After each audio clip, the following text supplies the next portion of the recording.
3, 2, 1. Here we go!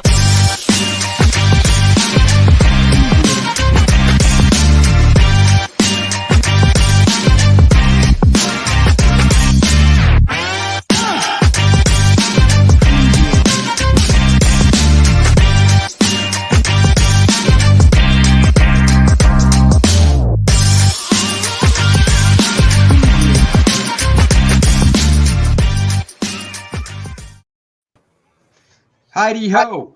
Welcome to the Monday edition of the Dennis and Andy Show. You know this guy, it's Andy. And everybody knows me, I'm Dennis. Welcome back. God, I always do it the wrong way. That's because you got our heads over the wrong ones again. Damn it. Hold on, let me fix that. Hey, Eric. Hey, Mad Ruth. Hey, Jaylee. There we go. What's up, everybody? Thanks for joining the show. I know people love seeing stuff. Guys, what's up? Thank you for joining the show. Big show tonight. Big show. We have a stupendous guest who is just one of the coolest people out there. I've known him for a few years. I've always dug his work. Look at that, Eric or Dennis. Dennis, is Eric your son? Is he your son? Because it's a great name. Okay. Anyhow, our guest is Dan FragaBoom. We're bringing him in right now because we don't like to mess around. Shit, man, that was teleporting. That was like 3D. Woo! It's crazy. We don't mess around on this show. And that intro, by the way, Dan, my daughter actually put that together for us. Is her name Courtney? It is Courtney. You can see that in the corner. I saw that. She's like, she signed her work. She's like, I put my name on it. And she says it like I care. She's like, I'm putting my name on it. I'm like, I would expect no less. You got it, man. You got it. And she got paid for it. And she walked up immediately and went, "Where's my money?" What did she spend it on? Probably pops. She has over 300 pops in her room. Okay, yeah, my kids, man, the second they have money, they have already assigned what that money is going to. Dude, she's into stickers now. So like she's buying stickers every day. She's like, am I getting something in the mail? Because I get the email from the post office that says, what's coming that day. She's like, let me know if I'm getting something. And she's getting like little envelopes with stickers that she's buying off of Etsy every day. Like $1 here, $1 there. That's cool. How old is she? Yeah. She'll be 18 in May. That's cool, man. So she likes video editing and all that stuff. I love editing is so crucial. You can make something out of nothing with editing. It's great. Oh yeah. When she, I was telling this to somebody else, when I was growing up, you probably had this too, you're drawing and your parents are like, it's just another language to them. They're like, I literally have no idea what my kid's talking about in terms of his drawing because, my dad didn't do that. He was a nurse. My mom worked at the Department of Justice in DC. So they're just like, it's another language. Well, my daughter uses After Effects for her video editing. Yeah. And she thinks because I use Photoshop, I should know After Effects like that. And I'm like, you should. No. You should. Yeah. Well, I don't. After Effects is literally Photoshop plus time. That's it. I don't know, man. It looks hard. It's Photoshop plus time. All those blending, all the different blend modes that you have in layers. Yeah. Imagine time and a little bit of space because you can do 2.5D.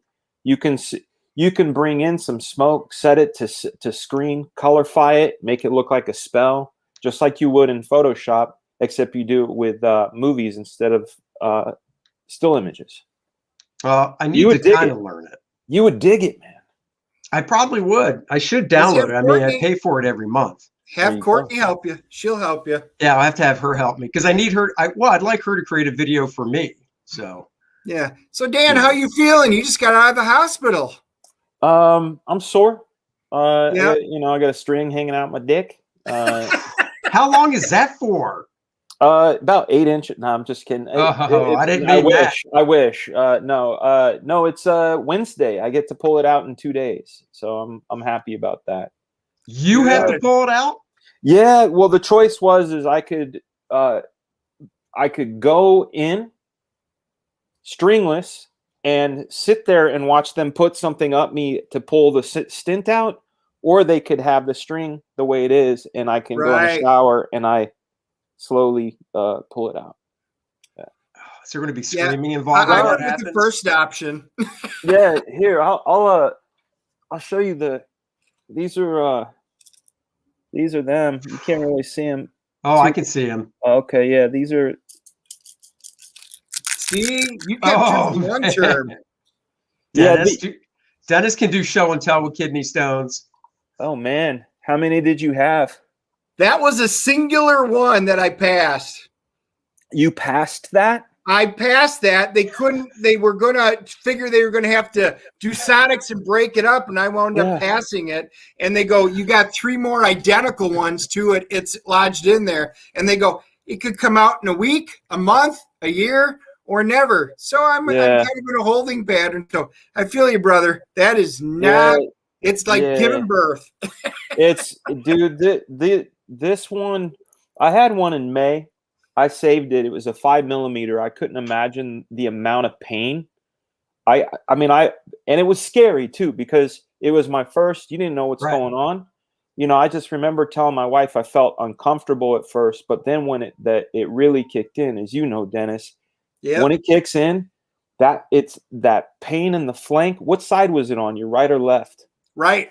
Yeah. Okay. Yeah. That pain in the flank. You can't escape it. There's no way to turn, move, whatever. Nope. I've had. I can join in this because the last time I had kidney stones, because I've had them twice in my life, was over a decade ago. Yeah. But you're right. At first, it's just this minor uncomfort. You're like, that's weird. Yeah. And then once it gets you, I was on the floor, bent over in tears. And my wife's like, well, we got to get you in the car. And I'm like, I can barely walk. Yeah, I can't. I can't stand. I remember thinking, and this is on the 5mm one. I was thinking, this hurts so bad. Aren't I supposed to pass out? Like this in movies, people are in so much pain they pass out, and I'm like, I need to pass out. I need to pass out. The one that ended up sending me to the ER 2 weeks ago was 16mm. It's a 1.6 centimeter. I was in that ER, literally like head dripping sweat. Oh yeah, feeling like I wanted to vomit because the pain was so intense. My brain was like, I can't comprehend this. You know, that's the meteor shower. That's the meteor shower. I'm starting my own cat litter business. Yeah. Dude, I passed. I never had to have them broken up, but the last time I had it, like 10 years ago, they gave me a little like filter thing and said, you know, when you go to the bathroom at home, piss into the filter. Yeah. And I remember, and I was on painkillers and stuff, but I remember going and there was that sharp pain, and then it was over, and you look down in the filter and you're like, what the Jesus? Yeah. And here's the misnomer for people that have never had one. It coming out of your penis is not the big deal. It moving around from your kidney into your urethra, that journey is what hurts. It's like a ninja star inside your body that's spinning. You're like, that's exactly what it is, man. That's why they put you on the pills that put all the liquid in there to try and put it on there to help move it around. And it's like you're right, little ninjas throwing shuriken going. Yeah. And you're just like, I was at work, man, and it just knocked me right down. Oh man, I'm so glad that I was at home. I wouldn't want to be at work. So right now, I've they got me on it's my last day of Peridium, which is something for the kidneys. They got me on Keflex, which is like a antibiotic, something called Flomax. That's the one. That's the one that does what it says it does. Yep. Oh, you know what? When you first said you were on Flomax last week, my mind goes, isn't that the stuff I take for allergies? That's Flonase. That's Flonase. Okay, because I was like, is that not what? Why is he? I didn't say it to you, but I literally thought to myself, why'd they give him allergy medicine? That's weird. Flomax. And then the ones I try to hold off on because I don't work well on them. And I had a conversation with Ethan about this. There's something about Percocet and opioids that turn my my mental TV screen off. You know, like my clarity is gone as far as being able to like see a thing and then execute it. So I try to wait till near the end of the day. So I knew I was coming on your show, so I took one right before. It's going to be awesome. Nice. It's going to be a good time. Yeah. Well, let's dive into that. Nobody wants to hear. I was just going to say, I think we must be about the same age because, man, I'm starting to feel old. We don't get on and immediately start talking comics. What drugs are we on? What did we pass today? Yeah. Shit, I feel like my parents. Oh, God. If we start talking about ailments and weather and things we can't eat anymore. That's guys, I know it's going to rain because my knees hurt. So I can feel it in me bones, I believe is what you have to say. Hold on. This is funny. The Dennis and Annie Show, aka DNA. I feel cheated that Dennis is in the office with the dragons and Star Trek ships. Oh, yeah. Dennis has another room he sometimes broadcasts from, which has his collection of dragons and Star Trek ships. But see, awesome. my wife's working from home, so this is my man cave I'm in. She's had to usurp half of it for her work. So when she's on conference calls all day, I get relegated to the reading room, which is where I broadcast with all my starships and dragons and stuff in it. So yeah, it all depends on where I get to broadcast from. That's awesome. I hope you have a comfy chair for your collection room there. You know, do you know as an acronym right now, as we are arranged, we are arranged DAD. So any jokes we have will be dad jokes. They will be dad jokes. These are dad jokes. That's true. Yeah. That's true. And that there was a very bad dad joke. So. It was. Yeah. And we all have kids. So, and here's the great thing. We all have kids in different stages. Like Dennis and I are the same age. So Dennis's two kids are actually both mid-20s out of the house. Lucky. My kid turns 18 in a few months, and you don't have any kids over. How old's your oldest? He's 16. My stepson's 16. Oh, okay. 16, 9, almost 10, 7, and 2. Yeah, that's a handful. Yeah. So you've got the handful. Yeah. Sadly, sad. So let's get into it a little bit. What is? Because I know a little bit of it. I don't think Dennis knows much. What is the origin of Dan Fraga getting into comics? Yeah. Oh, getting into comics. Because I was about to say, as dads, we are all motherfuckers. We are. We are. It's true. Yes. Yeah. You know, there were different. I think it's this way with most comic artists. Like, you know, there are those sort of crucial moments where you go, hey, I like comics. Hey, comics are neat. Hey, I'm going to take a try at drawing something. Then I'm going to start copying these. And now my copies are better, you know, getting better. For me, I always knew I liked to draw. My biggest frustration was always the manifestation of the thing in my head, right? It's like, I remember being 11 or 12 and being really pissed off at my older brother for something. And I saw this like black horse with this raging knight, and it, like, to me, expressed like how I wanted to whoop his ass, but it was this thing in my head. And I went to draw it, and I realized I don't know how to draw a horse. I don't know, like, I can see it in my head, but I don't know what a horse, like, I don't know how to draw a horse. So that was frustrating. But like, being interested in comics, it was a feeling. You know, I'm sure you know, like, when you grabbed a book that was different than other books. Like, for me, we talked about this before. John Byrne was the first guy whose name it was. I had always, since I can remember, enjoyed comics and was buying comics, but it was at a certain point you go, wait a second, why is this cooler? Like, this is cooler. Right. And then you see another thing and you're like, that has that cool thing going on. And then you realize, oh yeah, there's names in the front, and you start seeing like, oh, it's John Byrne that I like. I like John Byrne. So he was the first artist name I knew. And then of course, Frank Miller, that Dark Knight, we talked about it on the Professionals. That cover of Dark Knight 2 hit me like a ton of bricks. I knew I wanted to draw for a living. I wanted to draw comics. I wasn't quite sure how to go about doing it because I grew up on the West Coast near San Francisco. And the closest thing that we knew was the Marvel tryout book. You remember that? Oh, yeah, I saw that. Yeah, I saw that. And I'm like, oh, that's how you get in. That wasn't it. I still have mine. I have the one that Art Taber did the cover of too. So do I. Yeah. And they cheaped out. Tangent. I always go on tangents.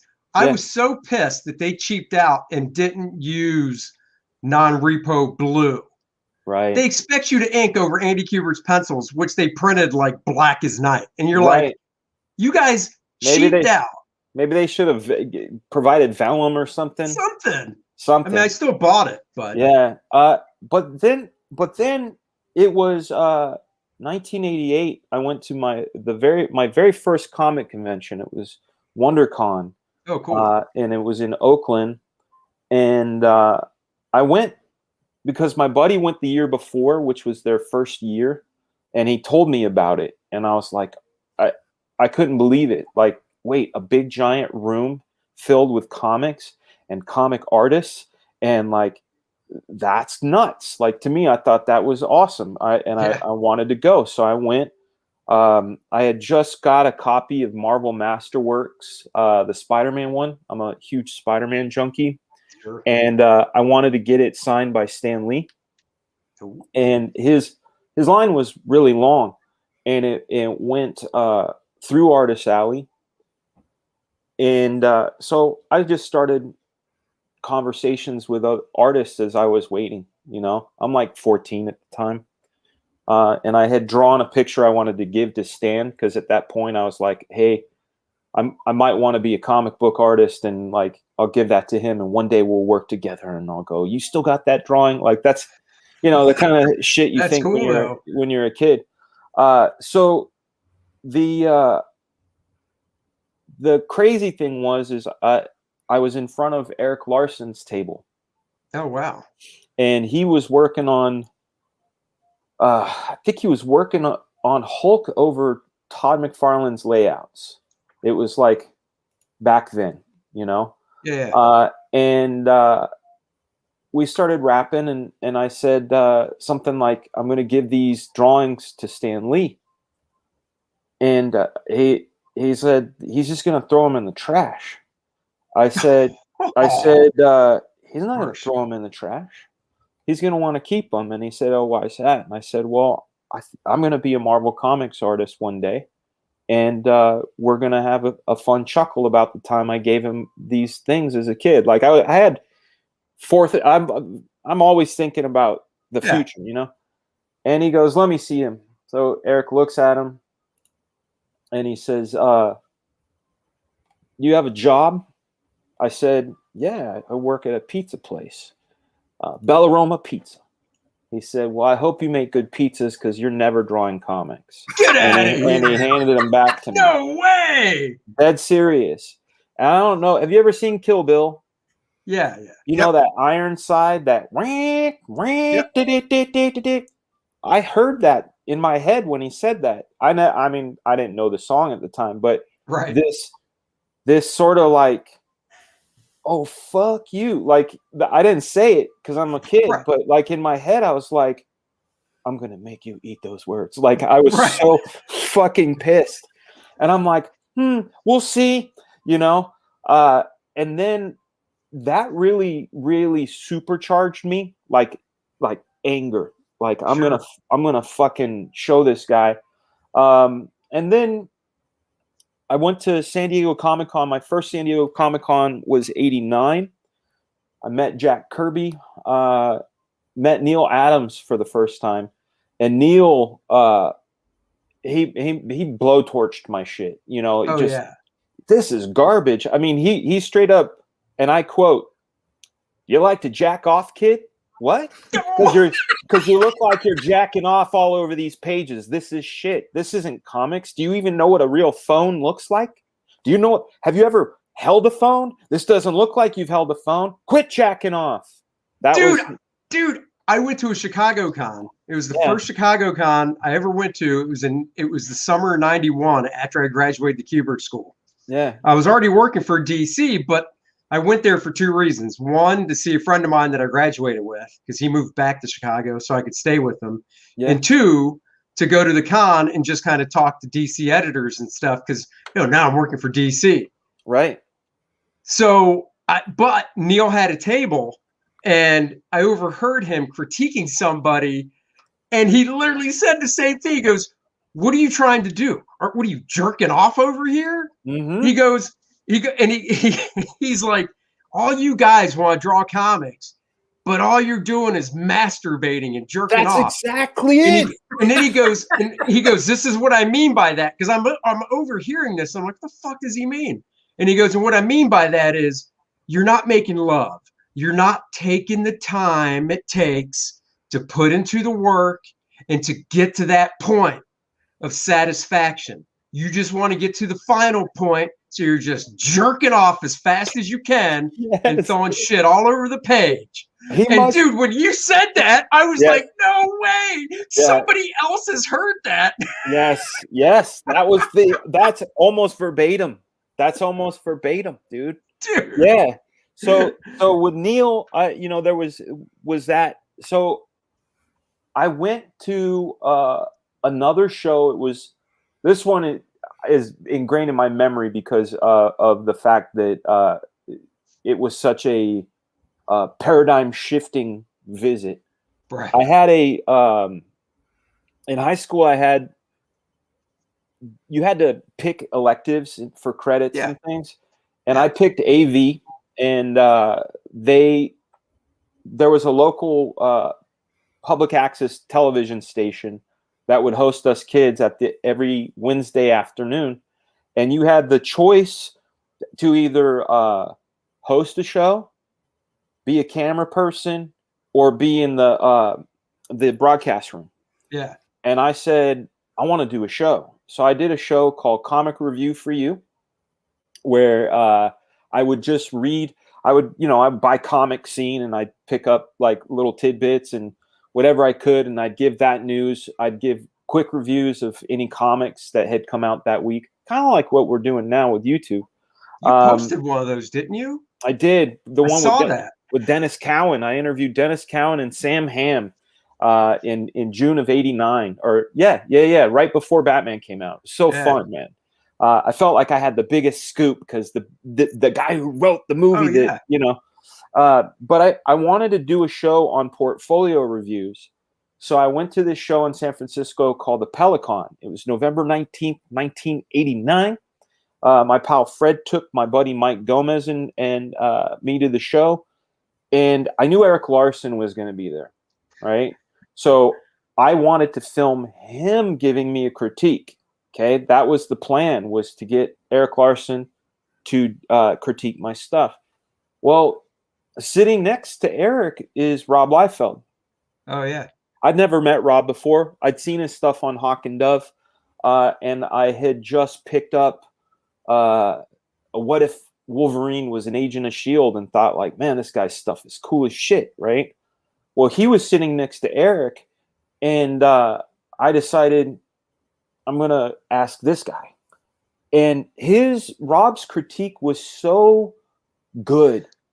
It was so good. He's one of those guys, like, I'd shown my stuff to tons of editors, DeFalco, Fabian Nicieza back in the day, Neil Posner, Brian Augustine, a lot of guys. And sometimes my friends and I used to say it's like a glorified tape recorder. You might as well not even be there, have a button, and go, you need to work on your life drawing. You need to work on your composition. Like just the same shit. They'd say the same thing to everybody. Of course. Rob was really good because he would cite references. he would give a diagnostic and then a prognosis, like what to do. He'd give you action items, basically. He'd go, Right. oh, man, this is cool. I can see you like such and such. Have you checked out Kirby? His foreshortening is really good, blah, blah, blah. And I was like, man, this guy's cool as shit. My buddy Mike bought a sketch from Rob. Rob had just started, New Mutants wasn't even out yet. Right. He had some doodles, and one of the doodles he had was a character design for Strife. Oh, no way. Yeah. My friend owns the original design for Strife. He paid, like, in $1989, he paid $60 for it. Yeah, I was gonna say, yeah, that's cool. But check this out. On the back of this piece of paper, it was Rob's personal stationery. So it said, Robert Liefeld, blah, blah, blah, Whittier, California, phone number, fax number. And I was like, yo. So I called Rob about a week after he gave that portfolio review. And I said, hey, Rob, this is Dan Fraga. I interviewed you and did the whole portfolio thing. I'm really sorry for cold calling you like this, but dude, I cold call a lot. I cold called so many fucking people. Mike Zeck, Art Adams. I'd find their numbers and I'd call them and be like, hey, sorry I'm bothering you, but I said, hey, would you mind if I send you stuff via fax to this number? He's like, how do you have my fax? So I explained to him, Stalker. Yeah, I explained to him, like, dude, you sold my friend a drawing that had all your info on it, so of course I'm going to use it. But we talk probably once or twice a month, and it was great because I'd hear Todd's stories, I'd hear Jim Lee's stories, all because they were a competitive bunch, and then roughly around San Diego 91, I had just graduated high school. San Diego Comic-Con moved, right? And they moved to the place they're in now. So this was the first year it was in this hall. Terminator 2 came out that weekend.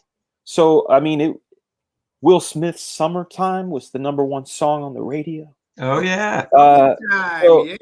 So I had a bunch of samples that Neil Posner had me working on. It was like a JLA story with Blue Beetle and Martian Manhunter and some of that. And I also had done a Deathstroke the Terminator sample story. Like the two Marvel seemed, even though that was the one I wanted the most, they for some reasons were the farthest from me as far as like, yeah, keep at it, kid. Whereas, I forget the name of the studio, but it was Dave Campiti. Innovation. Yeah, Innovation. Right. He was like, as soon as you graduate, we'll hire you. Like he was all about it. And DC was like, you have the goods, but you need to work some kinks out. Here's an inventory story. So I really felt like I was getting close, So I see Rob and Marat walking, and I'm like, "Hey guys, what's going on?" And Rob gave me like this little piece of gossip. He's like, "Yeah, and there was no talk of leaving Marvel, but he said that independently, Eric, Todd, and he were going to form a little company and put out books together. They were going to call it McLarfeld, which is, thank God they didn't. But they were going to call it McLarfeld. And I was like, oh man, that's really cool. So I graduate high school. I'm working so many jobs. I mean, I worked at Velvet Turtle, American Eagle Outfitter, and Diamond Comics. I worked in the warehouses at Diamond Comics, filling retailer boxes. So the avians would come in from the airport, from the printer. We would break them out, open them up, and I'd get a list like, so-and-so they want 20 X-Men. This guy wants 15 Spectacular Spider-Man. And I was the guy that would go fill fill those things up. But I'd go home, or I'd go to my next job, work Velvet Turtle till midnight. And I was getting really frustrated and feeling like, as much as DC seemed promising, and as much as Rob and this talk of this new company seemed really cool, there was actually no movement, and it didn't feel like it. And the thing that's a trip, we all laugh at kids when they go, "Oh, I finally," or "It took forever," if you had been working at something for 4 years straight as a kid, that's a quarter of your life, or 25. That's a long time. Yeah. Yeah. 4 years now, dude, I fart and 4 years go by, Yeah. But 4 years when you're a kid, you feel like, fuck, I almost gave up. So I went it was November. I went to 2 doors down from the comic shop. It went comic shop, Regency Arcade, military recruitment office. Uh-oh. So I go in and I take their little assessment thing, and I'm going to join the Navy, because I figure, hey, you know what? I can bide some time, because we grew up, I wouldn't say poor, but we didn't have anything, and there was no money for school. They don't give grants. Anyway, it was either continue grinding and hoping and praying, or join the military. So I said, I'm going to go join the Navy. So I go, and they gave me this appointment. It was for a Wednesday, something called MEPS, where you go down, they do a medical examination of you. After you're done with that, you're supposed to, raise your hand and swear yourself in, and then you're in the Navy, right? And then you get shipped off or whatever. So that was a Wednesday. Monday, 2 days before that Wednesday, I get a call from Rob Liefeld, and he says, hey, I got this book called The Odd. It's like Wizard of Oz, but like crazy. So Dorothy's sexy, Toto's a wolf, Tin Man is like a badass with armor, and Scarecrow's this creepy guy, and the flying monkeys actually are these flying paramilitary guys, and all this stuff. He goes, I'd like you to draw it, but you're gonna need to relocate. If I'm gonna hire you, I want you down here. Sure. I was like, because I had moved out 2 weeks after my 18th birthday, which was only a couple days after I graduated. I moved out of the house. I've been out of the house since I turned 18. Mm-hmm. So I called the Navy people, and I said, hey, how obligated am I to be? I'm out. I got my dream job. Yeah, how obligated am I to show up Wednesday? They said, well, you haven't signed anything yet, so you don't have to, but you should. And I'm like, all right. I didn't go. I ended up getting hired by Rob, and so I went down. This was November. I started working on pages in December. My first visit to Extreme Studios was in February of '92. Yeah. And it happened to be the day that they announced Image Comics. So CNN had come to Extreme. Everybody came down. Jim, Wills, Eric, Todd, Mark, all 7 guys. They came. And you could go online and look up CNN Image Comics, and you can see that video. Like I'm sitting on a beanbag, and you can go, oh, there's Fraga right there. But that was my first day to kind of like scout, recon, right? Because I'm going to move there. Oh, yeah. But I ended up moving there St. Patrick's Day, 1992. So we're going on 29 years on my move down there on St. Patty's Day. But that's how I did it. But then I got there, and there was nothing for me to do. They decided not to do that book. And so I was, well, it sucked. When I got here, I thought there would be like, you know, like an apartment or something to deal with. But, and thank God, I mean, Rob was cool enough and his friend was cool enough. There was this guy named John Beck who owned this comic shop called Comic Mania. He let me stay above. There was like a loft above, filthy loft, dirty, filthy loft.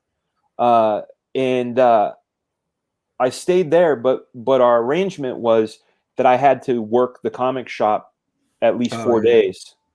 So I had to work the comic shop for 4 days. And then I'd go to the studio and basically like work on samples basically, up until then. And a lot of Taco Bell, a lot of Top Ramen. Cause you know, I was basically working that place so I could live there, but I wasn't actually making money. So what I would do, there was a basketball court in the warehouse in the back. So whenever this kid, Boob Dan Art, he was there. Like when you see Boob Dan Art in the chats or on the shows, he was one of my customers at Comic Mania. And he'd come in and I'd ask him to watch the counter, because what I would do is I would tell people, hey man, I'm going to be one of the newest Image comic artists. Of course, I'd get some eye rolls. Sure you are. Sure. And I'd say, look, here's some of my drawings. They're like, oh, you're not that bad. I said, listen, let's go back there, play a game of 21. I win. You're going to give me $5. You win. I draw you a picture and you can say I have a drawing from an Image guy someday. Right. And I had my Meximelt taco bean burrito Mountain Dew, $3.83 in 1992. Meximelt. Yeah, and that's what I wanted that $5 for. I wanted $5 plus some change. But that's how I survived. But the way I first got printed though was I had this character. I don't know if actually I can show it to you guys, unless it might not be in here. It probably isn't. I keep all my old shit. I had this character named Dutch Gamble. Yeah, here it is. These are my. If you want to see what I drew like, yeah, dude. When I look, this is the address. This is the address of the comic book shop right there. Nice. So when I wasn't getting any work, I created these samples. This is Punisher 2099. So this was, you know, he was in like some funky armor. So I did a few pages of this. Dude, that's cool. Yeah, well, I mean, you know, DC didn't want me, Marvel didn't want me, Rob did, but there wasn't anything for me to do. So here's some more. That's cool. Thanks, man. Yeah, I did these when I was 19. I did this to show that I know how to do perspective. Wow, I'm never going to show you what I did when I was 19. But No. it's awesome. So here we go. So this team, and one day they'll come back. I created this group. They're called Delta Strike. See that? Dude, that's so cool. Yeah, and what's the date on there? April of 92. So this is right after I moved there. This is like 2 months after I moved there. And like I said, there was no traction. There was no traction on it. We got a precursor to Sniper here. That was a page from Delta Strike. But this guy's name was Dutch Gamble, right? So I said, okay, this isn't happening. So, and look at this, my town newspaper. Here comes a hair picture. This is when. Whoa! Oh, that's your Vanilla Ice face. Yeah, teenage artist's career hits the big time. The Odd, produced by a Southern California company, will be a 22-page comic, futuristic. It's like Wizard of Oz. So you can see, let me see. Yeah, you can't see him very well, but I was working on some of those Odd pages in the background there. Nice. But because there was nothing happening, I'm the kind of guy where I'll make something happen, right? Yeah. So I started drawing my Delta Strike story, and it was only in blue line. My old ways is I used to draw in blue line and then pencil over my blue line. Yeah. I don't do that anymore. But I had, I think, like 10 pages in blue line of this story that I had, where, and this predates Universal Soldier. This predates Blood Strike. The idea behind Delta Strike were there these basically recyclable soldiers. If they got killed, they'd go and be put on ice and be brought back to life because they were, sort of expendable but recyclable. That was the idea. So I draw this story where Dutch Gamble gets killed. He gets hit so hard he gets his head spun out, and I don't know what the impetus of what made Rob go, hey, I should do this, or I should talk to Fraga about this. But he saw my pages, and he said, hey, I need like 10 pages for Youngblood Zero. Do you mind if we just use these? And instead of that being that guy, make that guy Die Hard. Instead of that guy being that guy, make that guy Battlestone. We can keep your guy Dutch in there. I mean, it doesn't matter. And I was like, oh, fuck. Yeah, of course. Yeah. So we took those pages, and those pages from my Delta Strike that I was working on had become Youngblood Zero. And dude, that's awesome. That's how I got it. That's cool. So that was my long ass answer. Sorry about No, that's fine. I have Youngblood Zero, so I'll have to dig it out. Yeah. Well, North Free was asking, did you watch Universal Soldier, Dan? I did after. Yeah, because I came up with Delta Strike before Universal Soldier came out. Right. And that's the thing about idea space. Like, it drives me crazy. But it also, after time, you have to go, hey, like, you can't just be a one idea guy. Right. I've met some guys that are like, oh, so-and-so ripped off my idea, or so-and-so this, and I have no ideas. No, fuck it, man. Like, you're either an idea factory or you're not, you know? So I just roll with it. I mean, there are so many times where because I have a notebook. I've got like 45 full-on titles, concepts, right? And every now and then I go, oh, can't do that one now. Somebody came out with something just like it. That happens. If you don't, it should. At the end of the day, the lesson learned is it should inspire you to light a flame under your ass and get the ones done, and you prioritize them. I mean, that's how the Grave came about. I was working at Mattel. I was there for almost 6 years, and real nice, cushy job. I was one of the supervising directors of their animated content.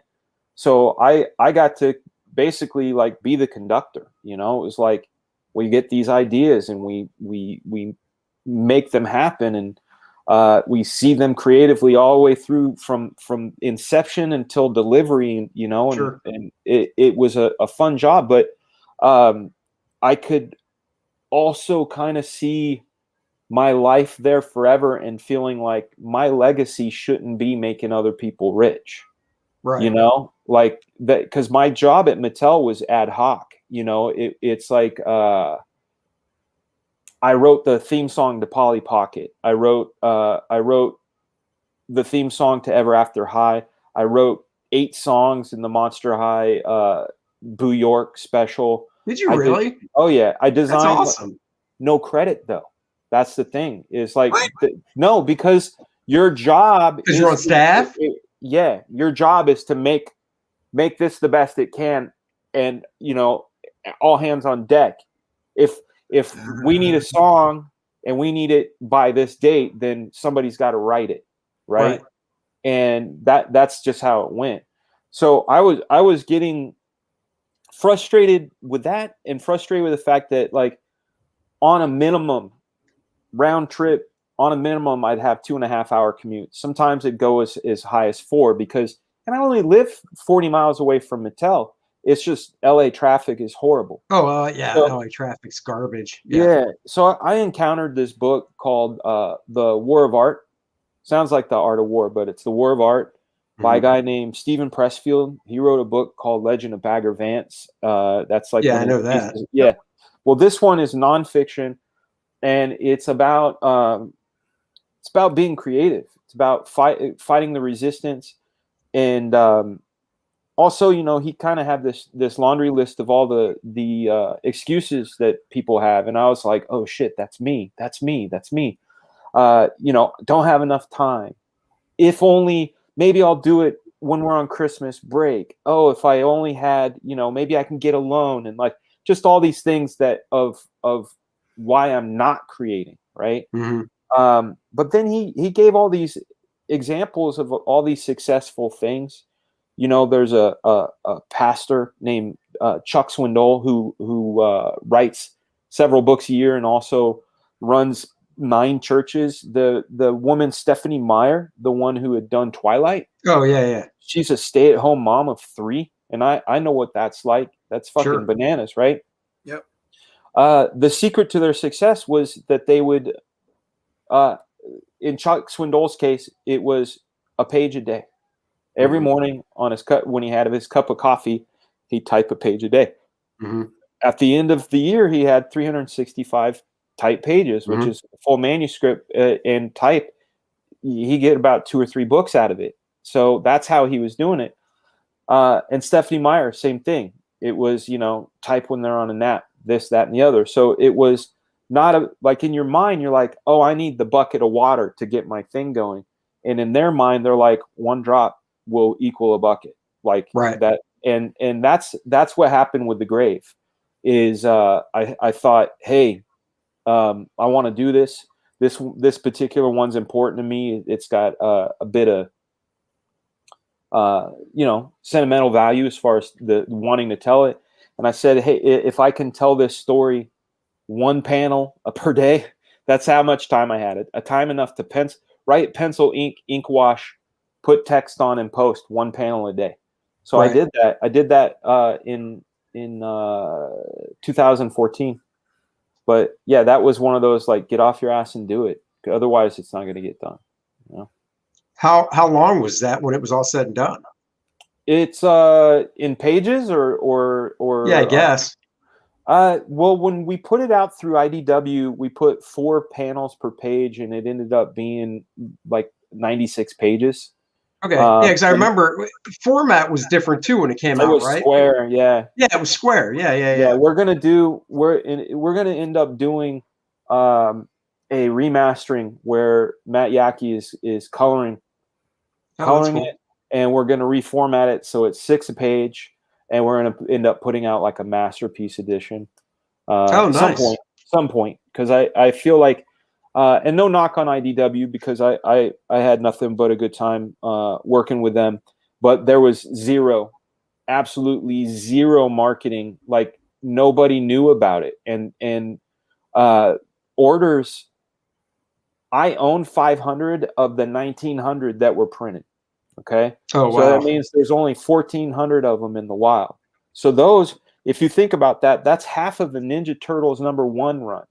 So if and when this thing becomes a movie or a series, because that's the other thing, you know, my day job is to storyboard TV shows. Right. Anytime I ever meet a director, since COVID, it's increasingly more difficult. But meet a director or producer, I bring one of those 500 copies, slap it in their hand, and go, give this a read. If you like it, let's talk. You know. Oh, that's cool. Yeah. Because then, you know, who knows? And then those 1,400 books that are out in the wild can end up being worth something. Yeah. Speaking of the storyboard and stuff, I saw your tweet about somebody won a Grammy for a video that you storyboarded. Yeah, dude, that is so cool. So when did you storyboard that then? Last year? Yeah, it was in February of last year. In fact, I have this this app on my phone called Time Hop, and it reminds you of any of your posts going back to, you know, what your social media on that day. And I remember posting this back in February, that I revealed who the director was, because I had a year ago, I wrote, I can't believe it. I'm sick because I was sick as a fucking dog. I'm sick as a dog, but I'm finally getting to work with somebody I've wanted to work for almost 20 years. Who is it? It was Robert Rodriguez. Oh, sweet. Okay. So this year I quoted that tweet and I put, it was Robert Rodriguez. So it was February of last year, like right before I went Comicsgate, like right before. But yeah, it was cool. You know, he was fun to work with. Every director has a style of working on boards. You know, he was very hands off, which was nice.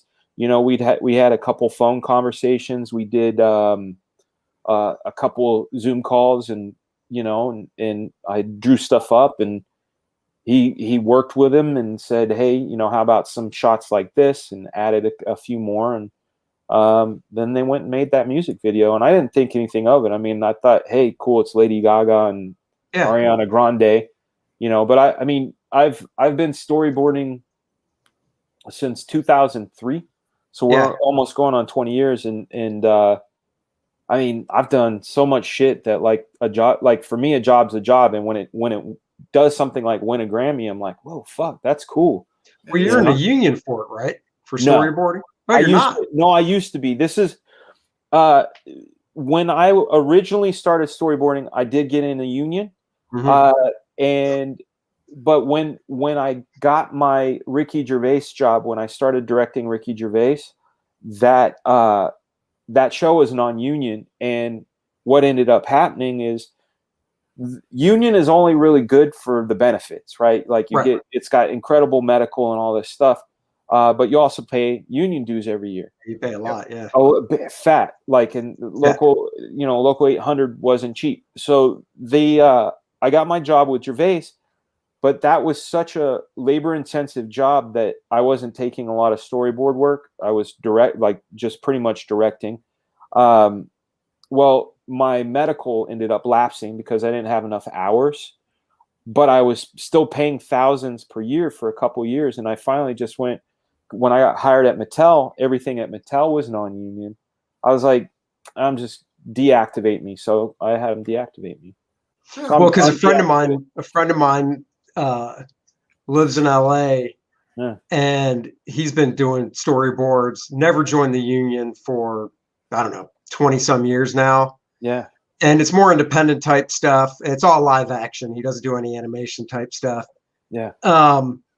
He was, you might know the name, Brad Venkata. He did. I know colored Brad. I was going to say he colored X-Force #1. He colored X-Force 1. Yeah. Yeah, he's fantastic. Yeah. Great. So Brad's been doing boards for like 20 years out there, and you know, never joined a union because he's just like, you know, he has a lot of private gigs and stuff, and he's repped by Famous Frames. Yeah. Out there. So they still get him work, even though last year, obviously with COVID, was a little lean. Yeah. But my buddy, another color guy, Brian Murray. I don't know if you know Brian Murray. I don't know him, but I know who he is. Yeah, I talked to Brian. In fact, I talked to him yesterday. Great guy. Real great guy. In fact, I was telling him about Professionals because he and Art go way back. Art to Bear. Yeah. And I was like, dude, you need to come on Professionals. He'd fit right in. I mean, he just turned. He's turning 61 on the 5th of April. But he's, you know, he'd fit right in. Anyway, he's Art's age. Yeah, Art is. We don't know how old Art is. He's real old. He's timeless. Yeah, he's timeless. That's a classy way of saying it.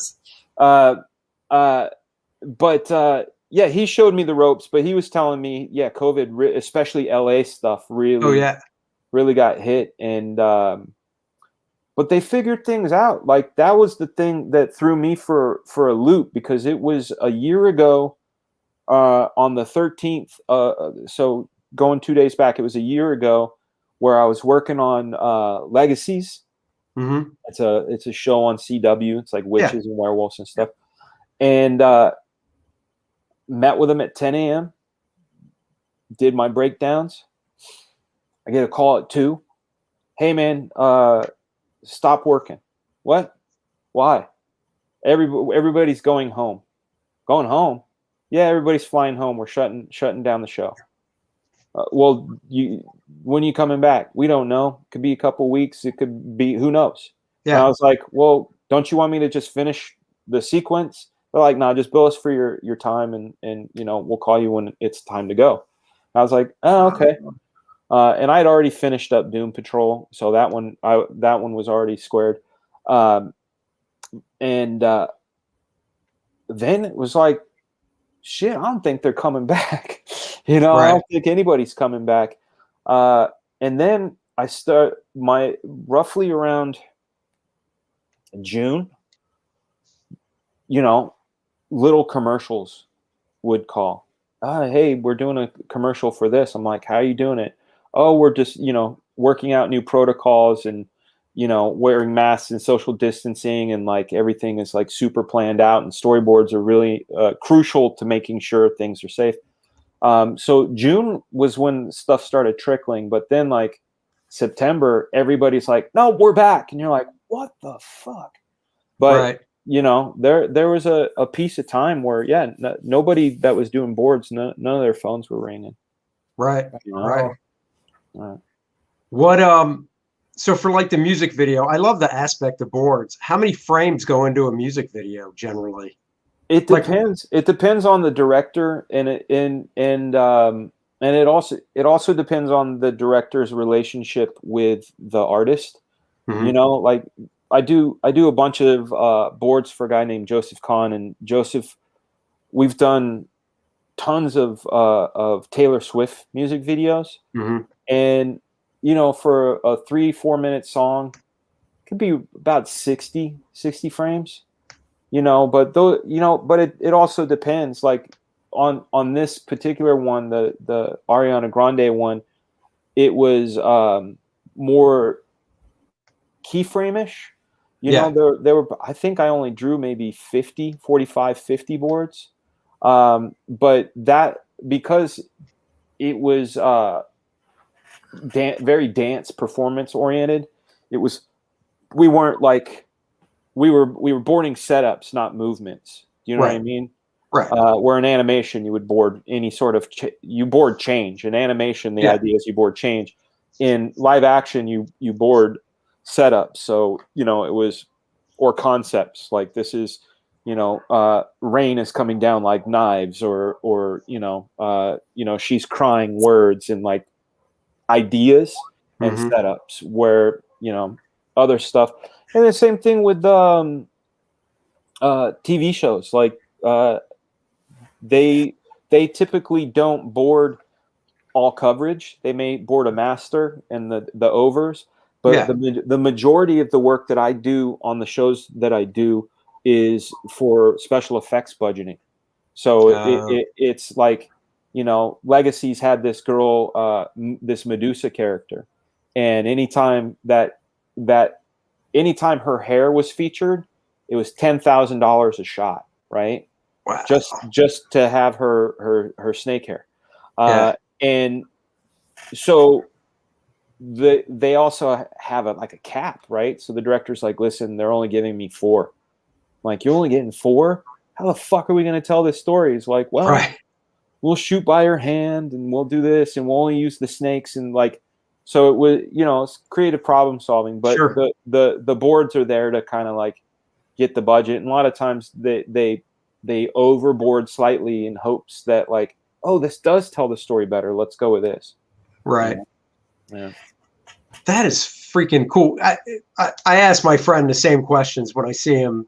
Yeah. I usually fly to LA every year, and then Brad and I drive down to San Diego. Oh So man. obviously that hasn't happened in a couple. Well, it won't happen Yeah. this year either. Yeah. So what you're saying is you're a closet Taylor Swift fan. You're a Tay-Tay. I'm not. I'm not. In It's fact, okay, Dan. It's okay. no. Put I'll that tell you, blonde wig you on wanna and let see it what's fly, Dan. Anita O'Day is what's playing in my office right now. My favorite music outside of hip hop, because you guys know I love hip hop, but Oh yeah. but my favorite kind of music is late 50s, early 60s jazz. Oh Like, yeah. Yeah, I yeah. love that stuff. It's like the sweet spot. I can't be in a bad mood when that stuff's on. Yeah, yeah. You know, it's good shit. But no, Dennis, no. what's on your mind, Dennis? I don't want to hog all this. Well, that's okay. This has been really interesting. Usually I'm talking a lot more, but man, I've just been glued listening. This has been cool, especially out in LA. My son, he teaches and does research at University of California, Riverside. So we go out and fly out there. So when I go out to visit and stuff, we're not that far away from your neck of the woods. Oh, he's not in LA anymore. Not in I won't LA say anymore. where he is. Where'd you head to now? I'm in Alpharetta, Georgia now. Oh, you're down in Georgia. All right. Yeah. All right. So not your neck of the woods then. No, not anymore. But no, Riverside was right there. Yeah. I mean, that Art Taber used to live right there too. Not no more. So Dennis is a huge X-Men geek, as we know. What X stuff that he probably has have you done? I did 5 issues of Wolverine, and I did the Generation X annual 97. That's it. That's it, man. The first Unlimited run, right? The which of Wolverine? Wolverine? Yeah. It was 167. It was that was the thing that sucked. I got to draw 5 issues of Wolverine. I didn't get to draw one cover. But my first issue had a Barry Windsor Smith cover on it. So like, hey, I'll fucking take that. But it was 167, 168, 169, and then 177 and 178, I believe. Who inked you? Larry Stucker. Oh, nice. Well, no, sorry. Larry Stucker on the last 2, Norm Ratman on the first 3. And I love Norm, but he would change my faces, and it would drive me fucking nuts. It's like there was one in particular. I can show you the pencils too. It was like I spent all this time getting this subtlety in Wolverine's scowl. Yeah. And then Norm did the line for the mouth and lost all of like. Right. Because, a lot of time, I mean, I know what it's like. I've inked plenty of people. Sometimes you get on autopilot and you're just, doing the marks you usually make. But like faces, man, faces are so important. That's like one of the things, like Rob Liefeld, he only lets certain people ink his faces. Like he never let Danny Mickey ink his faces, which was, crazy because Danny's fucking phenomenal. Yeah, Danny's great. But so speaking of Rob, you got from the news press thing I read, you got to ink a couple pages of the G.I. Joe. One page. And in fact I haven't inked it yet. I have to do you that. haven't? No, he just sent it to me. It's a great page too. I'm really thrilled to be doing it. Dude, I'm so Dennis and I both have been buying that miniseries. Yeah. And I'll be buying the Shield stuff he does for Archie. But when I saw that press release about the different inkers, they showed that Neil Adams spread. You saw that, right? Yeah, that's what got me, dude. I've inked Rob before. I've inked Rob many times. A lot of the time it's in pinches. Like the last one we did, which was last year, he was, or was it 2019? It was before COVID. He was in Italy, and I get a call from him. He sends me a napkin sketch. Yeah, it was a Deadpool thing, right? No, it was the Major X. Major X. That's it. Major X issue 5 variant cover. Yeah. He sent me a napkin sketch, and usually that's how it goes, right? Like, hey, dude, yeah, sure, Rob, yeah, no problem, dude. I'll hook it up. Yeah. But this time around, he's like, I know you're busy. I'm like, yeah, I'm really busy, dude. And he's like, listen, I'm gonna do something special. just hear me out. I'm like, okay, what's up? He goes, on my last issue, I'm getting all of my favorite finishers, guys that I consider like not just good inkers but good finishers, to ink my stuff. And in my head, I'm thinking, oh, he's gonna get like Adelso and maybe Shelby and me, Yeah. But then he starts naming the names. He's like, yeah, Neil Adams said yes, and Will Spertasio said yes, and Jerry Ordway said yes, and I'm like, what? And he's like, yeah, and I got Joe Rubenstein, and I'm like, I'm in. I was like, fucking stop. Yep. Like, I'm in. Like, that's an Dude, epic book. I can't wait for that. I wish IDW would do a special black and white issue. Oh, they should, man. They They should. would go through the roof, I think, with the black and white. They could even charge more for it. Probably, yeah. I'd buy it in a heartbeat. So many. He's got Ed Piskor's on there, Jim Rugg, Philip Tan. Yeah. Yeah. I mean, and Artie T. Bear. Yeah. That's what I'm super excited about. That one. That was one of the, that was a bummer because I was a big Rob fan after meeting him, and and being kind of riding sidecar and seeing him do his thing in real time. But I remember when they were doing Extinction Agenda, Art Tabera had inked maybe 8 pages. Yeah, he didn't ink many. Yeah, and I remember going, dude, these are fucking popping. Like, you need this guy. I'm like, you need Art Tabera, and he's like, yeah, that'd be cool. We'll see. So I can't wait to see what Art does. I can't. That's wait. awesome. Hold on here. I just want to get this up for Dennis. Show Dennis a little love. Dennis, you have a question. I was curious as to how many comics you have and how long it took you to collect them all. Funny thing, he just started collecting last month. It's crazy. Yeah, and it's funny. They're all Andy Smith comics for some reason. I know. Now, the side note is whenever Dennis and I go to a con, he always likes to pull out that foil cover Quasar 50 and go, dude, look what I found. And I'm like, I do. I pull it up. I'm like, look at, dude, they got one. Pick it up. Foil. I've been collecting comics for 42 going on 43 years. Whoa. So yeah, now what you see here, I'm down to about 23,000. I got rid of most of my DC and and a lot of my like Drew Hayes, I had like Poison Elves, so I got rid of most of my doubles and stuff like that.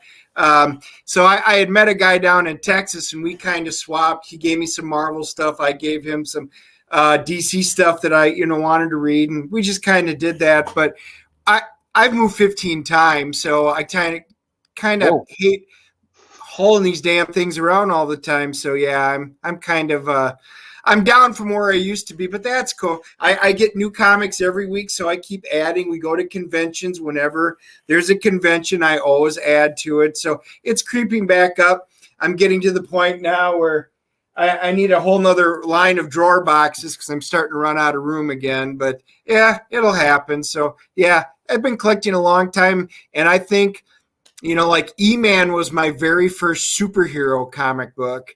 And that's what got me into superheroes, but it wound up being X-Men early on, and that's what I have been collecting most of my life. Now, Dan, don't get jealous, but another prized possession of Dennis's, and I know he won't mind me outing him, is signed CG Seed Bionic Woman #1, signed by Lindsay Wagner. Whoa. That's my girl. That's rad. I was a Linda Carter guy, but that's rad. Yeah, we saw Linda Carter in concert at a convention, and we got special tickets to go see her. So I've got a signed poster from her and stuff like that. I wouldn't do that. And she was phenomenal. She's a really good singer. Is she?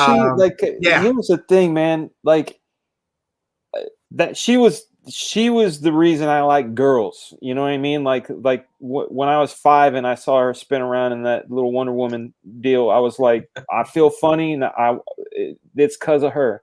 And like that's like the template.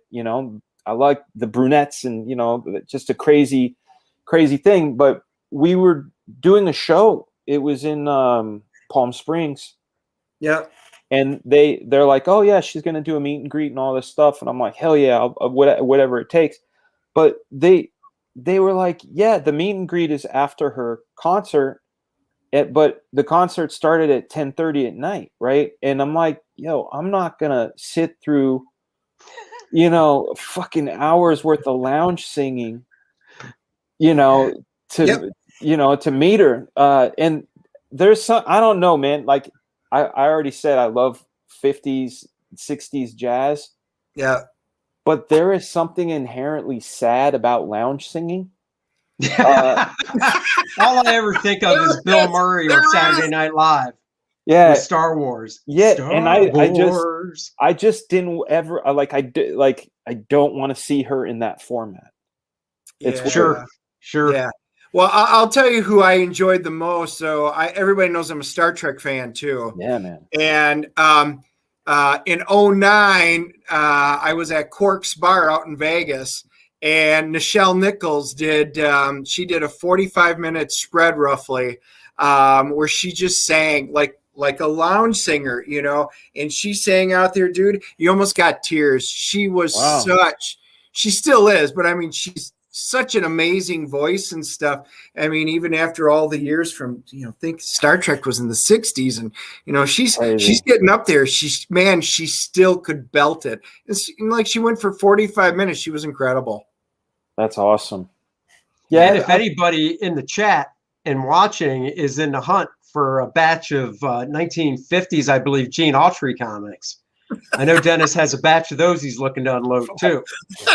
No, I'm now hanging on to him forever. Yeah, long story. That'll be for a different broadcast. 16 boxes. I've only got 1, 2, 3, 4, 5, 15. I've got about 20, 25 long boxes. So you got back into it. And that's just the thing. I've gotten out of comics twice. One of the time, and I kick myself every time, and I wind up going back and collecting everything I missed. When Wolverine lost his adamantium, I was done. I canceled my subscription, bought everything that I had left in my box, and I said, I'm done. I'm done with comics. Nope, they can't do this to me. Especially when he started turning all feral and stuff. And I'm like, nope, check out. I'm done. Later, guys, peace out. A year later, I'm like, all right, everything I've missed in the last year, let's put it back together. And I just bought it. And I've done that twice. Never again. Yeah, I only did that one time, and it was the Spider-Man clone saga. I was, fuck you. Peter Parker is not a clone. Assholes. I don't think I've ever checked out. I just, in fact, I know for a fact I haven't. I've been buying them since that very first day when I was a kid. And back then they'd come out on Fridays, and I'd make my dad take me on Fridays to the shop. And I started working at a shop as a teenager. So Fridays I was there. Yeah. And then I remember in the early 90s, it switched to Thursdays. And then it finally got around to it being Wednesdays and settled down. But I've never stopped. And in fact, if we go somewhere on vacation, if we're out of town on a Wednesday, my wife knows I'm finding a comic shop and I'm stopping in. I don't give a shit where we are. Yeah. So exactly. Yeah. So I've never stopped, but I don't follow series as much. I follow artists and stuff like that. So there you go. I don't disagree with you. Matter of fact, so now that I'm done with X-Men, I go back. I've got a couple of first run of Silver Surfer. I'm collecting, filling in the last little holes of $6 Million Man, Bionic Woman, Space 1999, and Gold Key Star Trek. I'm missing a couple on. So, I'm going and slowly picking those up, So I agree with you. We talk about it weekly now. The stuff we just did a review of, like the Avengers Phoenix stuff, which is one of my favorite all-time entities with Jean Grey, who's my girl. And man, they're just completely destroying the entire Phoenix saga with the crap they're putting out today. Retroing. Thor's got a whole new mother again. Don't even get me started. Jean Grey or the Phoenix. is Thor's mother. Is now Thor's actual original mother. I mean, stop retconning all of this crap. I agree with you. The old stuff is better, and I'm doing more and more of that. And slowly I'm shrinking my new stuff, or I should say my new Marvel and DC stuff. And I've been doing a lot more of the indie books. I mean, this is where I'm enjoying. That's why you're seeing us doing a lot more reviews of the independent creators, because that's where all the fun stuff is right now. And they don't have to be politically correct. And I'm just tired of the crap they're putting out right now in the mainstream. What are the Space 1999s going for these days? Because I'm on the hunt for those too. The burn ones. Most of them, it depends on condition, but $5, $10, $15, $20. That's not bad. But No, did he draw the insides to some of those, or just the covers? Oh, I didn't realize he drew the insides to some of them. Oh yeah. You got the Wheelie and the Chopper bunches he did? I do. So do I. I love those. Yeah.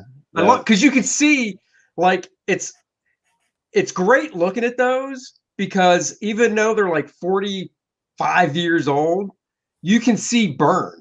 Oh yeah. I love those Wheeling and Chop. I've got did he do some of the emergencies? I can't remember. Yeah. Did he? Yeah, I think he did one or two, because I've got one. Okay. I'm going to check that out. Yeah. I try to see everything I can. I love burn.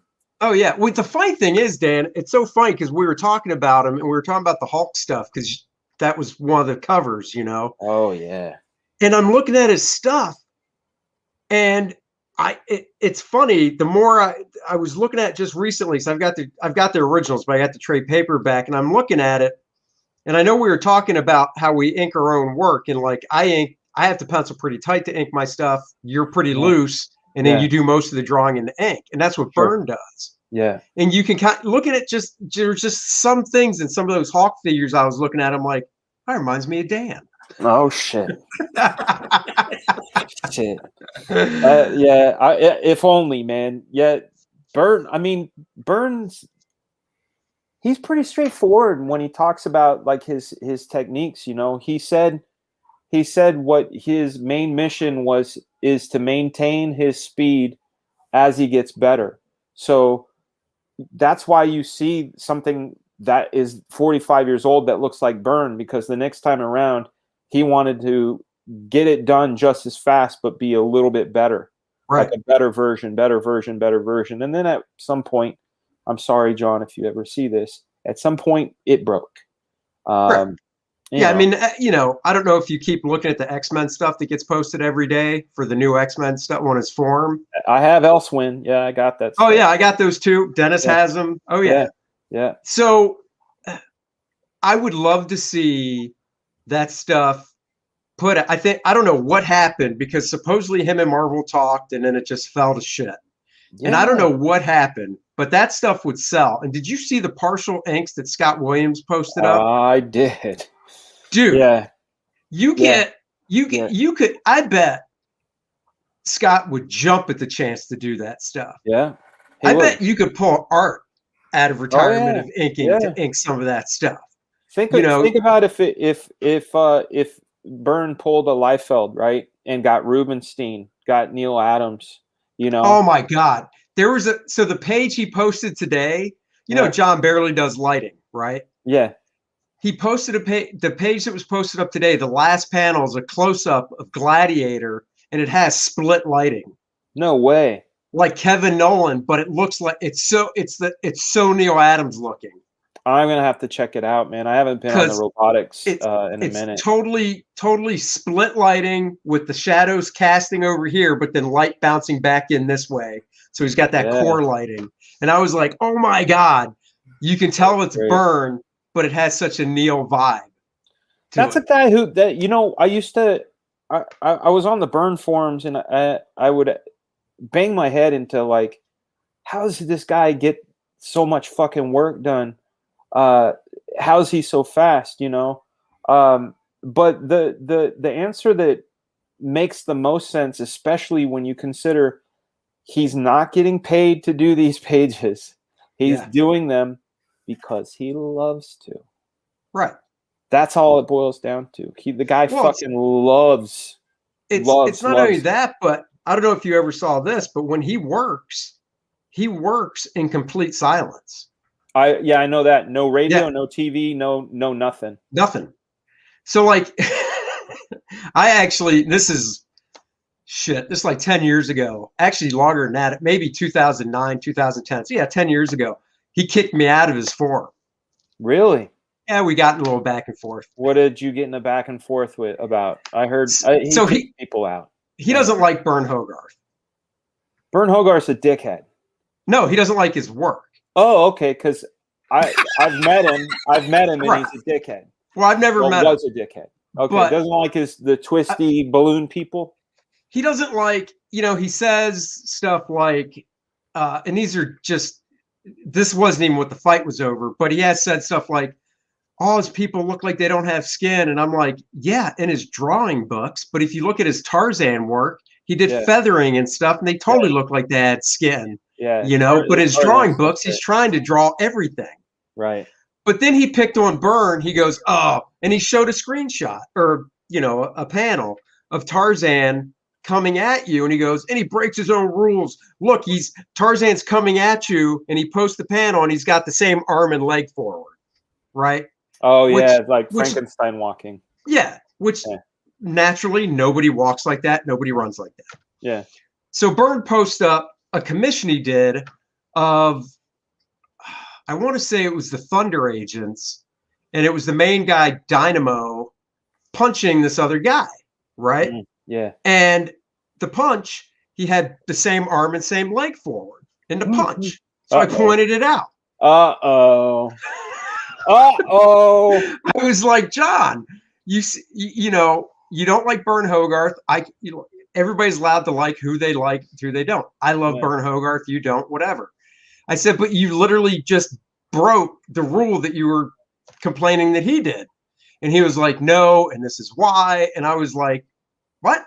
So I did a trace over of it with red on Bern's drawing and posted it up. And I was like, but you did, look. And then he went back and forth, and then I saw I was out. I couldn't type anymore, and it's one of those moves. I'm not a fan of this, and this is I don't think I've blocked anybody on any of my social media stuff because I just have your opinion, whatever. Yeah. If you go after my family, that would probably get you blocked, but nobody's ever done that. Sure. So anyhow, before he blocked me, he got the last word. And of course, if you're blocked, you can't refute it. And the way he wrote what he wrote was just like, oh, that's not cool. I can't come back on that. You just kicked me out. Yep. So, Dang. But the funny thing is, back in 1995 or no, 97 or 98, he was a guest at a MegaCon in Florida. And I was a guest, and John Beatty was a guest. And John and I used to share a studio together. Yeah. So we all went out to dinner that night, and he was awesome. He was so free, like totally different Bern from convention Bern to dinner. Yeah. And the funny thing at the convention was, I don't know if you've ever seen this, and I don't know how long he did this for, but he didn't like to sit at the table and look up at the person. So he would request a bar type size chair. But then you're thinking, well, how can you sit at a chair that high with the table so low? He brought a briefcase that had legs that would kick out and sit on the table. So he was even with you to look you straight in the eyes, but his briefcase table was elevated at the same height. Here's the other thing he did. And I was like, oh, I don't know if I agree with that either. And I didn't call him out on it. If you brought him up a reprint, he goes, oh, reprint book? Reprint signature, and he had a stamp made of his signature. He'd stamp it and stamp the book. And he'd go, reprint book, reprint signature, stamp. Yeah, there you go. And I'm like, oh my God, I don't know if I could do that. I'm so thankful for characters like him, man. Wow. Believe it or not, that's one I've never heard. That's beautiful. I couldn't believe it, man. I'm like, holy shit, that is fucking stones. That's beautiful. Wow. This is so funny. Brian posted, he instigator. Is an instigator. These guys just don't. See, here's the funny thing. I haven't done enough of these they don't know me well enough. I'm such an instigator and shit stirrer. It's not even funny. I mean, he's got a bandolier of grenades and he just carries them. And then Andy will be like, oh, that's what we're talking about? Pulls a grenade, pops a pin, throws it, and then walks away. And then you just see the shitstorm flying. He goes, did you see the shitstorm I created? Yep. It's not even that. I had, Dennis knows, back in from 2008 to 2010, myself and two of my buddies had a radio show here in Charlotte on one of the top 5 stations, 107.9 The Link. But it was only one day a week. It was Sundays. Yeah. But I always had the reputation of saying the stuff you're not supposed to say. So, and I'm like, that's good. Somebody's got it, though. What do I give a crap? You know? Somebody's got it. So that's awesome. It's fun stuff. But yeah, so that's my burn story. I mean, I won't say the name that I'm under, but I've been back on the forum for the past 10 years under a different name. Nice. So I just joined like maybe a couple of months ago. It's so hard to navigate, though. That's the thing. I'm not good. It's weird. Like, I'm not good with old school forums. Like, it's very old school. Yeah, it's like fucking CompuServe old school. Yeah. You know, crazy. But it's fun to go by. For a while there, he was posting up a new commission like every week. But now that he's on to this X-Men thing, man, I don't think he even does commissions. I don't know. No. I mean, I know. So like, this is so stalkery sounding, but this is all stuff that he would post. So I don't know if I'm a stalker because I found it out because he would post it. Yeah. But I remember being on his forum when he sold his one house and moved into the one that he lives in now. Yeah. And, and he posted pictures of it. So it's not like, you could search it out. The one he lives in now is very, I guess you could say it's kind of Frank Lloyd Wright-ish. It's very blocky and stuff. And it's up off the street. It's up on a hill. Yeah. But the one he was in before that for like 30 years was a very Victorian looking house. Yeah. And he didn't come right out and say what he sold it for, but he basically came out and said he sold it for enough because he lived in it for 30 years in Connecticut. Yeah. He sold it for enough to basically pay cash for the new house and have some left over. That's awesome. Wow. That's in the new house, because there's this great thing called Zillow. Mm-hmm. You could go on and see. And the new house was over $1 million. Yeah. So easily. And that's I mean, he's John Byrne. He deserves it. Yeah. Oh, dude, his studio. You've seen pictures of his studio. Right? Dude, I'm such a Byrne fan. Like, not only have I seen pictures, like I watch all the interviews, and check this out. Because, dude, so am I, brother. So am I. Check this out. Because he brought it up in an interview, I bought this. Yes, and I asked, dude, you have to remember to do this. Screenshot that cover and send it to me because I want to find it, because I actually searched on eBay for that after he talked about it too. You know where you're gonna find it? No. The ebay.uk. Well, screenshot it for me, yeah, because I'm like you. It's a British reprint, dude. It came out of England, so you're not gonna find many of them here. You're gonna find tons over there. But that's where I'll look for it. But I need the exact Superman adventure book. I'll send you a picture of it right now. That's awesome. Yeah, do that, because I'm like you, man. It's when I find out, like when we did our professionals about the first comic people bought. Yeah. I actually, when Dennis and I went to a show, I can't remember whose it was. I want to say it was one of Graham's, but it was the giant size Spider-Man with Mobius and Manwolf. Oh, so I bought it. Yeah. Because I love that little connection of going, oh, this is the first book my buddy ever bought, Yeah, this is what, like, for me, it's exactly that. It was like, oh, this is what made John Byrne say, I want to do comics. Like, This is the book that made John Byrne. Yeah. I'm with you, dude. Yeah. Well, hey, now next time I go over to London, now I'll look for you. That's typically where I pick up my fun books when I go over there. It's 1956. It's a 1956, but you've seen the cover now. But so I bought mine. I think I got mine on the Amazon.uk. It wasn't even eBay. It was Amazon.uk. It was a little pricey. little pricey for even one in shit shape like that. But glad I have it. I'll look, and then we'll end on something else that's kind of fun. Do you ever? So John Byrne, his birthday, he was born in 1950. Yeah. And his birthday's the day after my brother's. Yeah. A few years before, but that's how I remember it, July 6th. Yeah. So do you ever do this? Do you ever, because his birthday's so easy to do math on, so like this year will be 71. Yeah. So do you ever think back to say when you were like 35 and go, man, when Byrne was 35, this is what he was doing? I didn't do it with Byrne. I did it with Arthur Adams. Because Art Adams is exactly 10 years older than me. Oh, is he really? Not on the date. His birthday is right, in but the year. April 5th, I think. It's weird, I know. But it's the year. But yeah, it's he was born in Art Adams was born in 63. So yeah, I would do that all the time. I'd be like, oh fuck, Art Adams had already done this by the time he was 25. Fuck, I suck. You know, like. So I got this issue. I don't know if you knew this, but so I'm a huge John Buscema fan. Oh yeah. And John Buscema drew, it's either, I only have 3 left to get, but he either drew 6 or 7 of the 4-color movie classics for Dell. Really?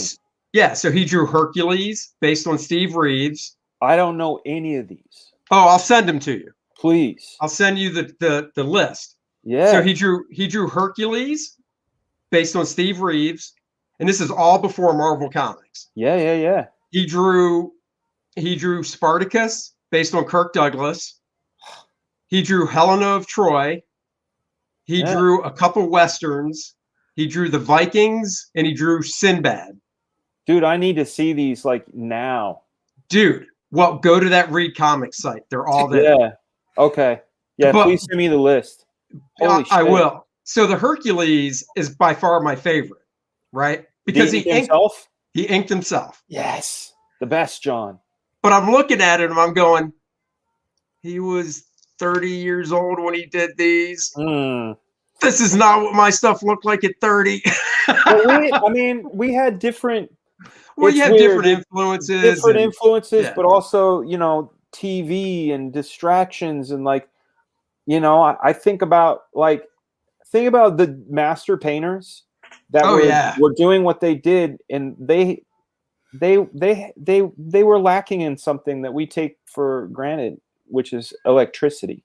Right. So they not only did they get good, but they had to do it by the light of day or by the light of a candle, Yeah. Bananas. No, I hear you, brother.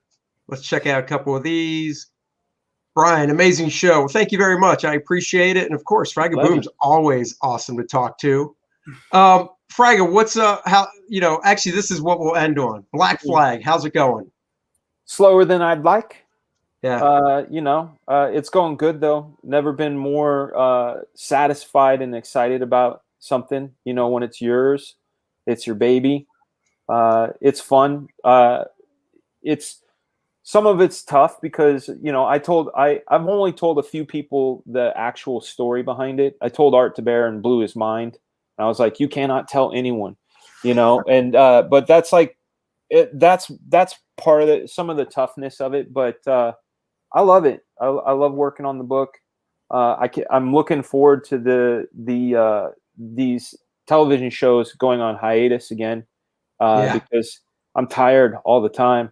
And the 3 surgeries in this past year have been game changing, but it also shows like a new threshold for insanity.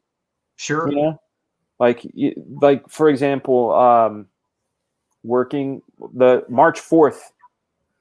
I had my surgery March 4th. I had the other one on Friday. I still had stuff due on Monday, right? Did you Even really? though I had, yeah. And my wife. How many different shows are you working on now, for instance? 4. Really? Can you say what they are or no? Yeah. Stargirl Legacy's Doom Patrol Raising Dion.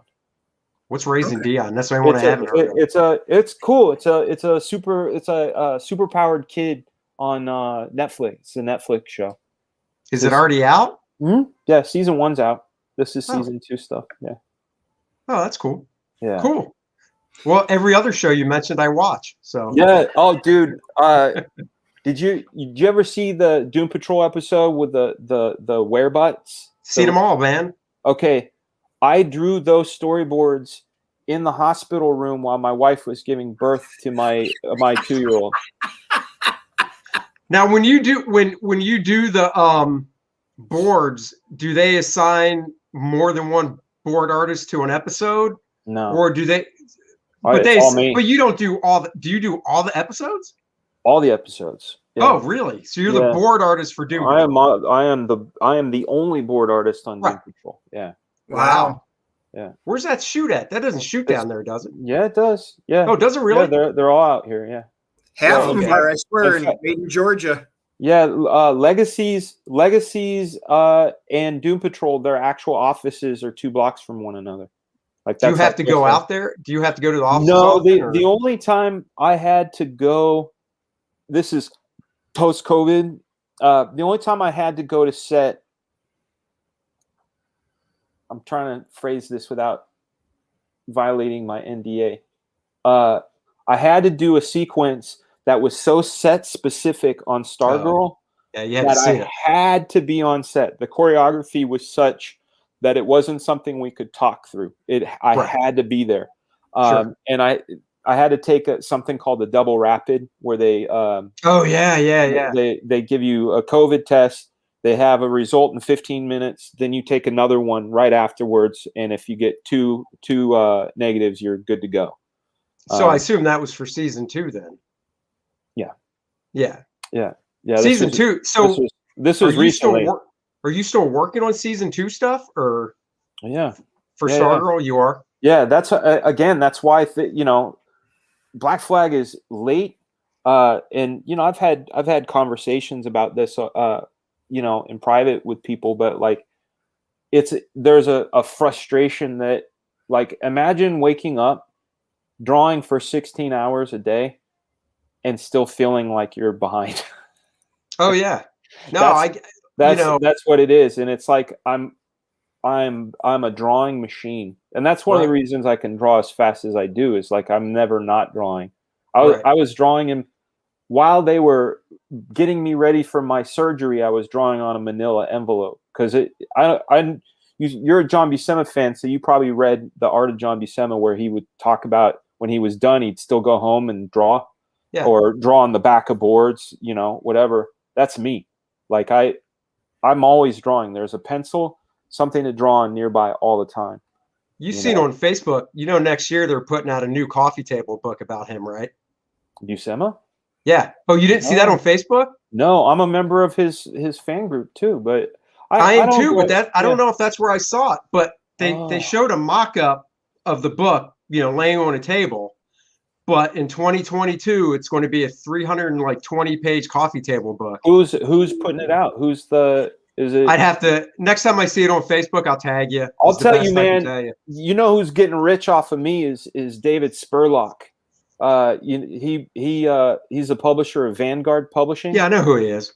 Fuck, man. Like, he puts out great stuff. I can't help. Like, it's as if he has.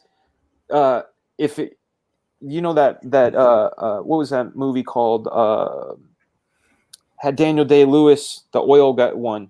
Country. No Country for Old Men. Is that what it? No. Maybe There Will Be Blood. Oh, There Will Be Blood. Okay. Yeah, when he says, "I take my straw and I stick it in your milkshake and I drink your milkshake." Yeah. Well, I feel like he has the straw to my wallet milkshake, because it's like, wait, you did a fucking a Jeff Jones sketchbook? Fuck.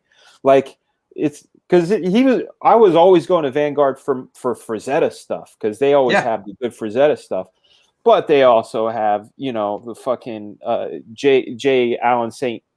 John, and like they got all the good shit, Crankle and Wood and Jones, and you're just like, fuck, man, take my money.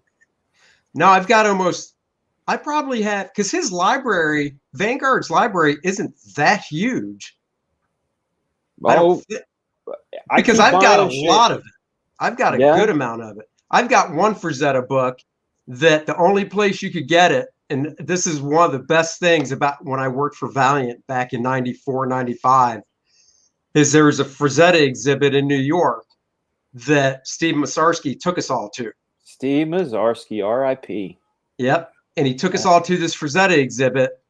And part of going, I assume Valiant paid for it. They got us all one of the exhibit books, hardcover books that shows everything. It's about, that thick. Oh, dude, you got to do a video on it. That's a great idea. That book goes for a good amount on eBay, I believe. Yeah. The only thing that I have that is pricey in the Frazetta category is his biggest fan, Doc Dave Winnick, Winnewizik, I don't know how you say his name, ended up selling his collection, right? But they did an auction book, and it was a hardcover, and they only made 950 of them. Yeah, I don't have that. Well, I bought it when it was brand new. I bought it when they had them in San Diego. I paid like $90 for them, and now they're like $900, right? But they're like, the reproductions, especially on the pen and ink stuff, is so good. It's like IDW artist edition quality, So that's the one I have. Sometimes I think I just want to do a video on that one, That's a good idea. I'll have to do one on that. A flip through. Do you have the Alex Toth book by design? No. You never heard of it either? No, I have tons of Toth books too. I just bought one for the road on eBay today. Oh, I've got all of them, but Alex Toth by design. It's another one. It's an inch and change thick. Yeah. It's 8.5 by 11. It's all his Hanna-Barbera stuff. Okay. Here's what happened. The guy that put it out was, he was friends with Alex. He put it out without Hanna-Barbera's permission. Oh man. So after it came out, they shut it right down and said cease and desist. Yeah. So he stopped all publication of it.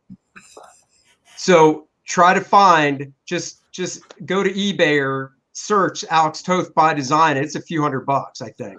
I just bought the Dear John one, with that's a great one. Yeah. That, because right now I'm on a serious hardcore Toth kick. Graham sent me down the fucking rabbit hole. Damn him, dude. John's store is only like 2 hours north of me. Really? Yeah, he owns a shop.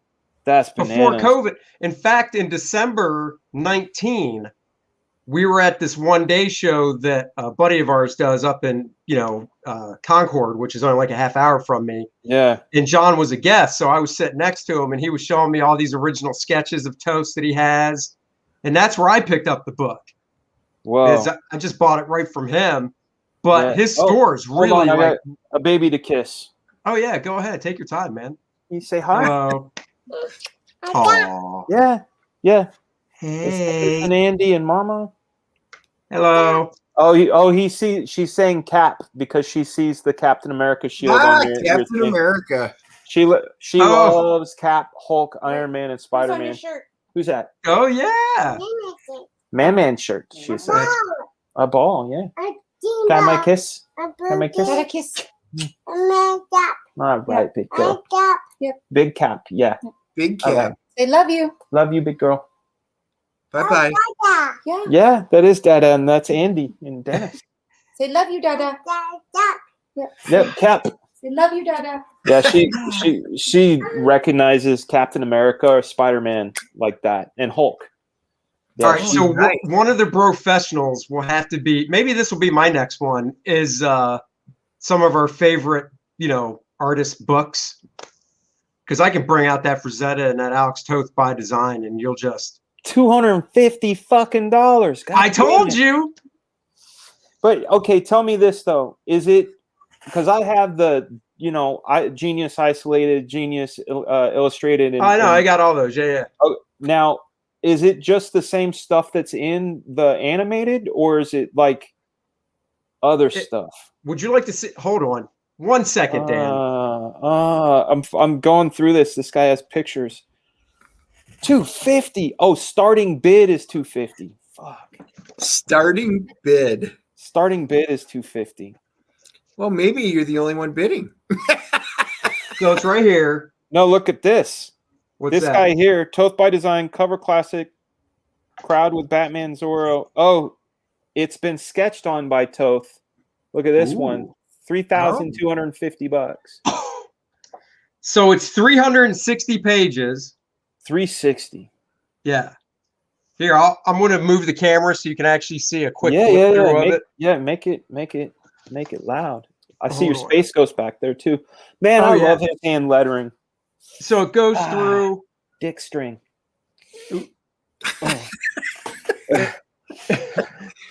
A little shift. It like gives I want me to a full little screen tug. it too, so I won't see Yeah. you guys for a second. Good, Hold on. Good. I like the booties back there, yo. Oh, God damn it. I need this book.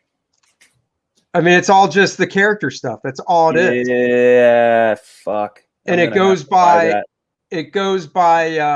I'll get to the table of contents too, because it goes by the different jobs. Like I love obviously Super Friends was one of my favorites. Yeah. So I love all the Super Friends. That It is shows boards. Yep, boards. Stuff Wow. like. And it's Yeah, out of print, and the guy can't reprint it. I've been watching tons of YouTube stuff on Toth. I just watched like an hour and 20-minute one that had like his family, his daughters and sons, and describing. that. I think Chiarello was in it. Oh, that's awesome. Yeah, because they were buddies too, and then they had a fallout and over something. Because I heard he was a what do you call it? Bristly dude. Who, Toth? Yeah. Did you ever hear the Joe Kubert story? No. He was in the documentary also. All right, let me look at the table of contents real quick. See if I think there's a table of contents. Oh yeah, so this is the table of contents. I'll leave that so you can kind of see it. Oh man.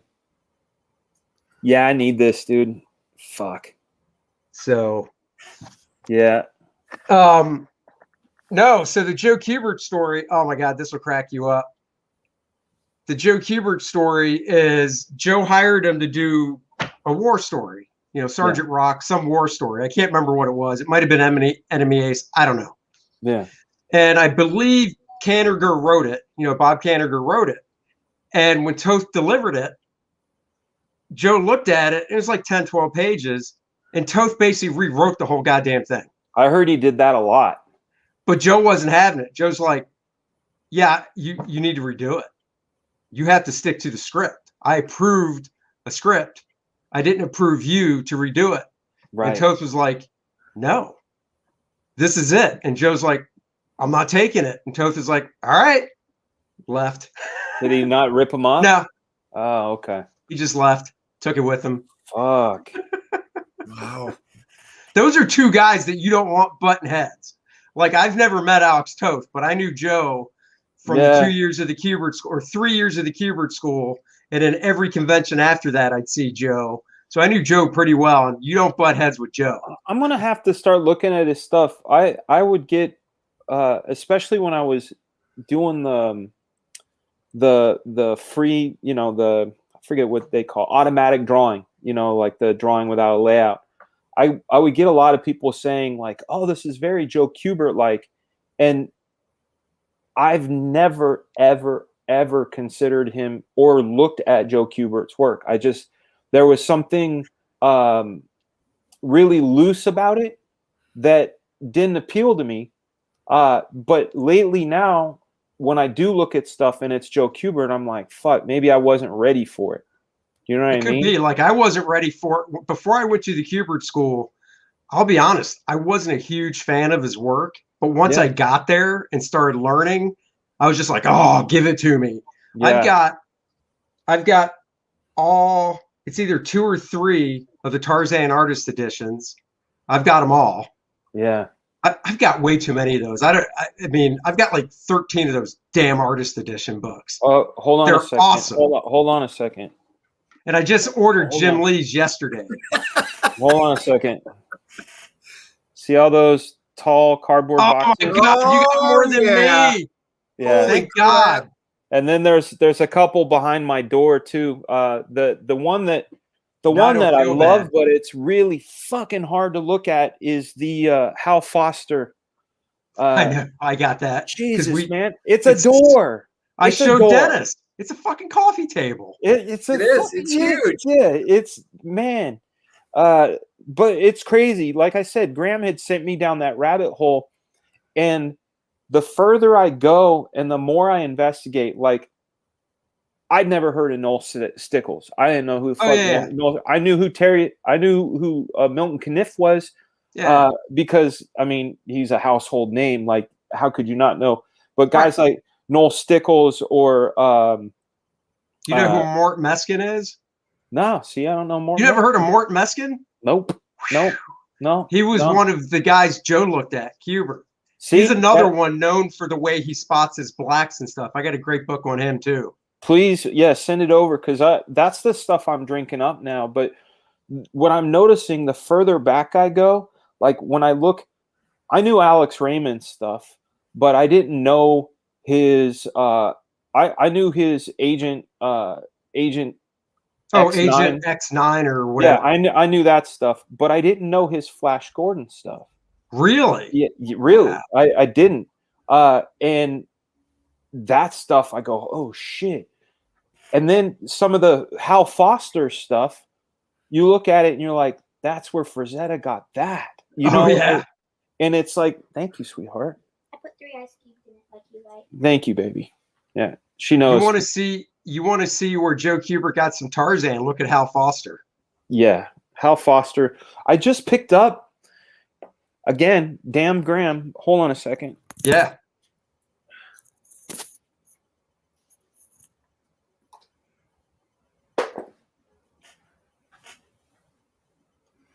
There we go. It's Graham's fault. But I hear you.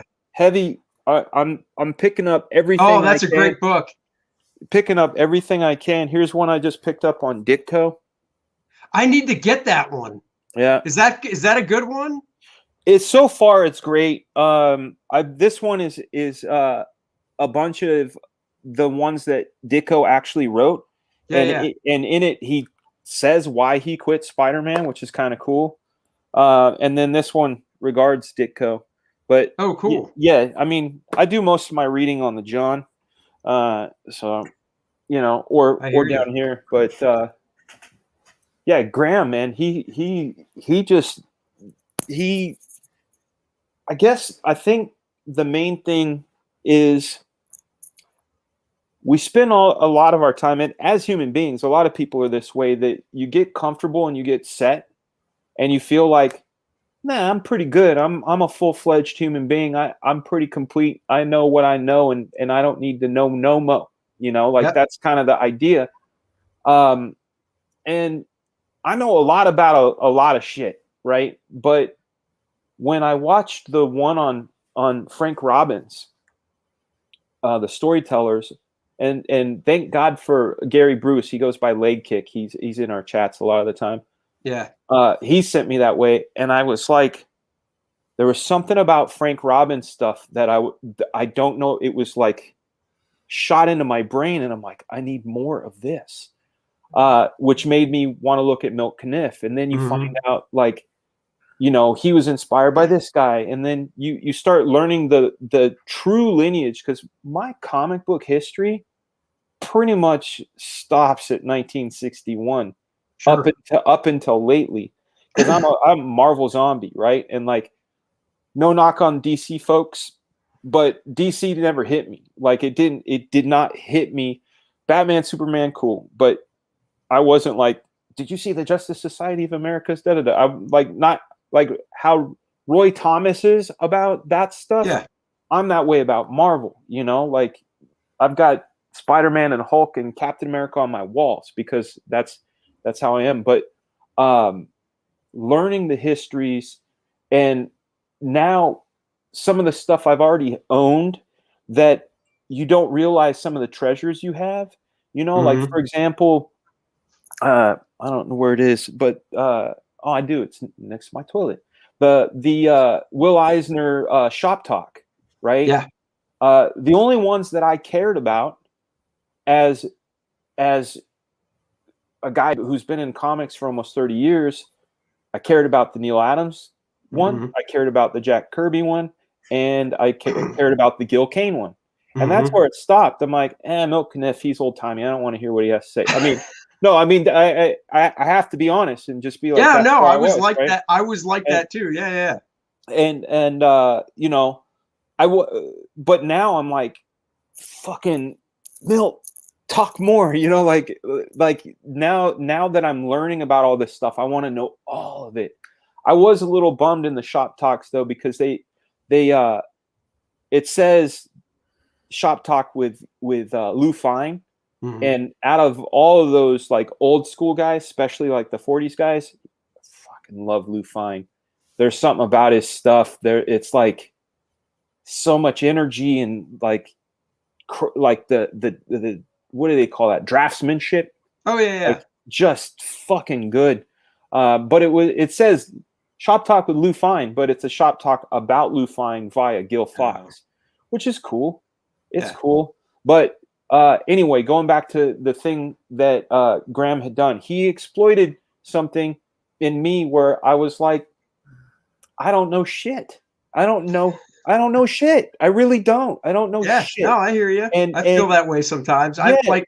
I've got, there's Tomorrow's Publishing also has such a great library. Oh yeah. And I got the Matt Baker book. I don't know if you know who he is. Yeah, he's a Golden Age black guy, right? Yeah, he was like the first black cartoonist or major name for good girl art. So I got that hardcover. I got the Reed Crandall book they put out. I've got so many of their books. I need to get the Reed Crandall one, because it wasn't until you showed that national.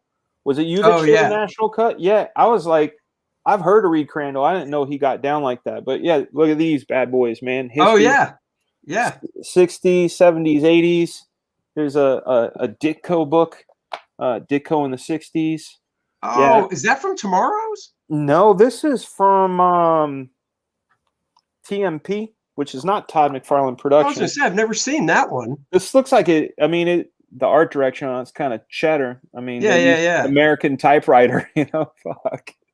But it's cool. It's cool. I mean, my two favorite Marvel characters were essentially created by Ditko, so that's awesome. Yeah, I love Doctor Strange and I love Spider-Man. Those are like the shit.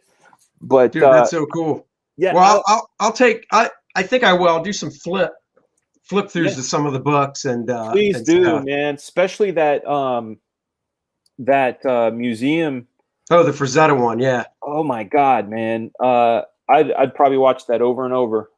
Yeah, I love it when people do that too, because sometimes I'll be on the fence about buying a book.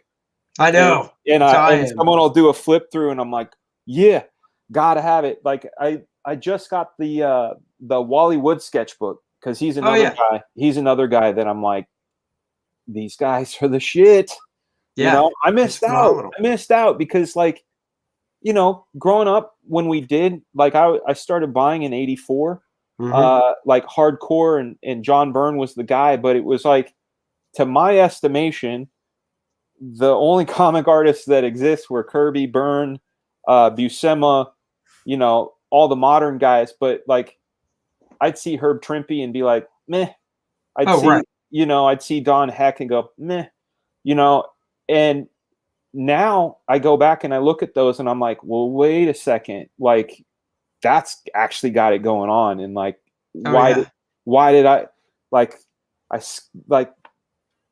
Sins of Youth, man. That's all I can say is Sins of Youth. No, I hear you. But it's exciting too, because I feel like it's like you want to relive your childhood, but you can't. But all of a sudden, like, there's all this new shit. Yeah. And it's the old shit. Yep. I know exactly what you're talking about. Yeah, man.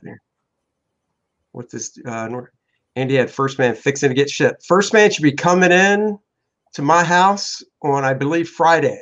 I can't wait. And Andy Smith, next time we want your origin story. I have not done it, but we can do that. Dennis can interview me. Yep. So, Dope. all right, guys, it's been 2 hours. We're going to roll shit. on. Thanks, Oh, everybody, for joining. Thanks, of course, to Mr. FragaBoom for taking the time out of his busy schedule to join up.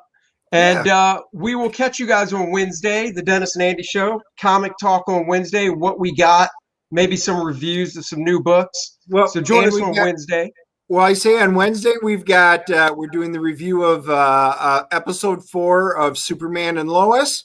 Yep. And I did make a promise that somebody wanted to see 12 or 13-year-old Dennis's comic book that he did when he was a kid, which shows why that's he's right. not a comic book artist. I will find it and dig it up. I'm sure I have it. So I'll bring that for Wednesday night.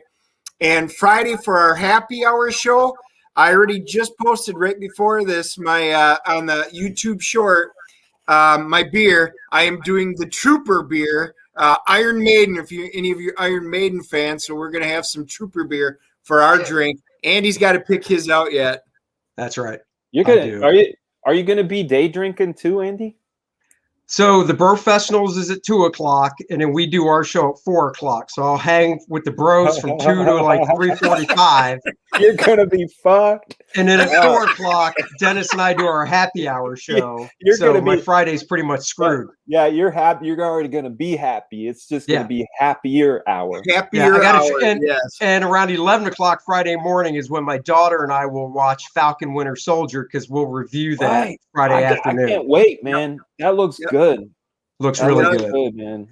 So until next time, everyone, thanks for joining us. We'll catch you guys Wednesday. Everybody take care. Bye-bye. Bye-bye, everybody.